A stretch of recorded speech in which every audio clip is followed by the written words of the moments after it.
एक दिन की बात है। आरोही सुबह पार्क में टहलते हुए जा रही थी। तभी उसे एक रोती हुई बच्ची मिली। आरोही ने उसे रोने का कारण पूछा तो लड़की ने बताया कि वह जिस गुड़िया के साथ खेल रही थी वह इसी पार्क में कहीं खो गई है। आरोही ने उस बच्ची को उसकी गुड़िया ढूंढ लाने का आश्वासन दिया, जिससे वह बच्ची चुप हो गई।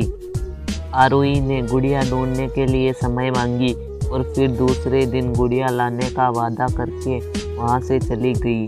पर गुड़िया ना तो आरोही को मिली और ना ही उस बच्ची को।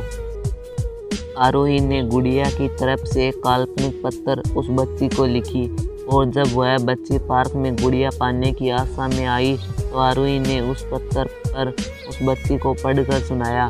पत्र कुछ इस प्रकार था: कृपया रोना मत, मैं समय समय पर उस गुड़िया के बारे में तुम्हें लिखती रहूँगी, बस तुम रोना मत।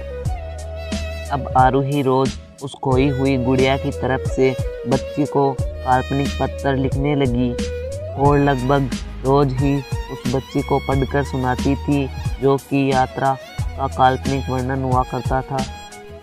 आरोही ने इस काल्पनिक लेकिन रोचक वर्णन से उस बच्ची को कभी रोने नहीं दिया। वह खुशी खुशी अपनी गुड़िया की घुमकड़ी के किस्से सुनने लगी और अब वह बच्ची खुश रहने लगी।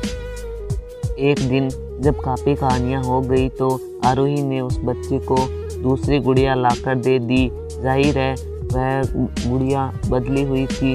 उस बच्ची को अपनी खोई हुई पुरानी गुड़िया जैसे नहीं लगी तो वह आरोही की ओर देखने लगी।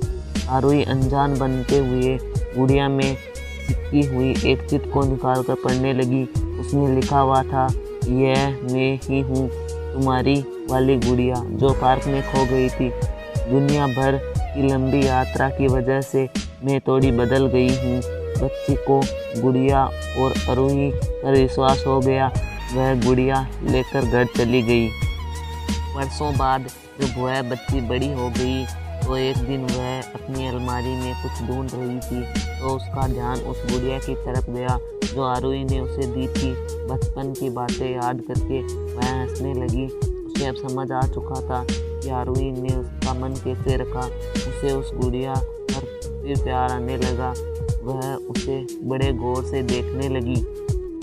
तभी उसकी नज़र गुड़िया की फ्रॉक की आस्तीन में छुपे हुए एक छोटे से पत्थर पर गई। उसने बड़ी व्याकुलता से वह पत्थर निकाला और पढ़ने लगी। पत्थर में संक्षेप में यह लिखा हुआ था, हर वह चीज़ जिससे तुम प्यार करती हो कभी न कभी तुमसे खो जाएगी और जो तुम्हारे पास होगी वही तुम्हारे लिए सच्चे रूप में बनी होगी।